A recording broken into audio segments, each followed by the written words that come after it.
Taiwan unveils new F-16V fighter jets amid military threats. From ChinaThe F-16s screamed across the sky at Chiayi Air Base on the island's southwestern coast as pilots performed aerial maneuvers to demonstrate the capabilities of Taiwan's first squadron of US-made F-16V, or Viper, fighter jets.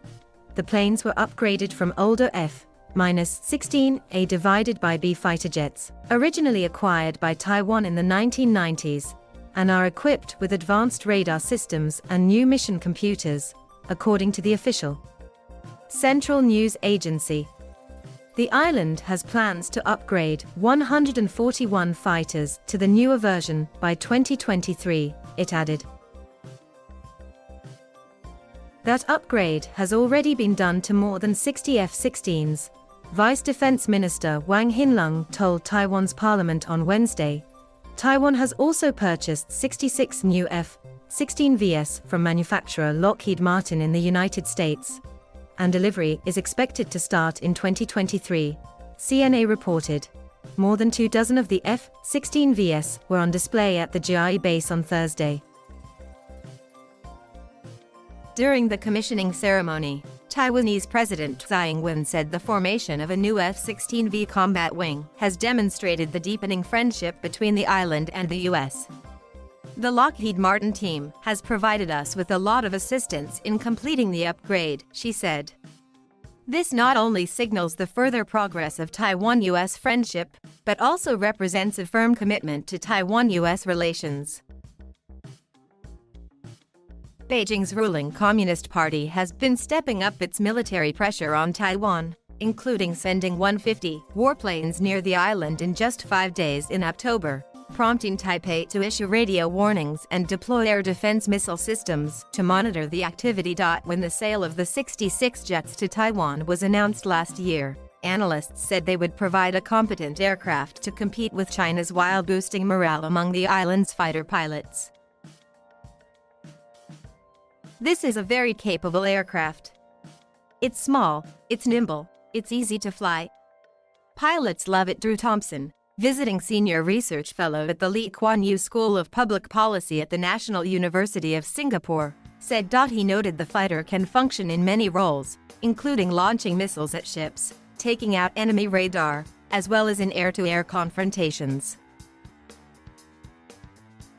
Australian military analyst Peter Layden of the Griffith Asia Institute said last year that the F-16 sale could help stabilize the Taiwan situation, at least from a military standpoint. The sale will act to broadly maintain the air combat balance between Taiwanese and Chinese air forces, Layden said. The PLAAF has significantly more air combat aircraft than the ROKAF, but in a conflict the ROKAF will be defending and the PLAAF attacking. The difference in roles, and that the ROKAF will be operating over its own airfields, compensates for the difference in numbers, he said. The additional F-16s will simply keep the balance into the early 2030s, Layden said. Communist authorities in Beijing have refused to rule out the use of force to take Taiwan, despite having never ruled it. The democratic island has had its own government and military since the end of the Chinese Civil War more than 7 decades ago. U.S. military sales to Taiwan are authorized under the 1979 Taiwan Relations Act as long as they are of a defensive character.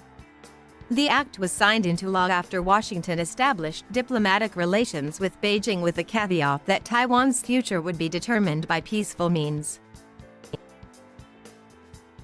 The subject of Taiwan was high on the agenda during a virtual summit between U.S. President Joe Biden and Chinese leader Xi Jinping on Monday. In the talks, Biden raised his concerns over Beijing's behavior in the region. While he reaffirmed the U.S. One China policy, which recognizes Beijing's claim of sovereignty but allows for U.S. defense ties with Taiwan, he voiced worry that China's actions were destabilizing the region. According to a readout of the meeting from China's foreign ministry, Xi blamed rising tensions across the Taiwan Strait on what he called Taipei's attempt to rely on the U.S. to seek independence and the intention of some Americans to use Taiwan to contain China. In her speech Thursday, Taiwanese President Tsai thanked the Air Force for working day and night to protect Taiwan. Regardless of any intrusion, can immediately take to the skies to intercept and expel the intruders. This has demonstrated our determination to defend our airspace.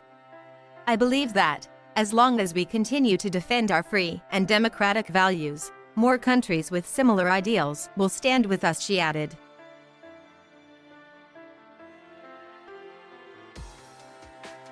Thank you for watching. Please subscribe.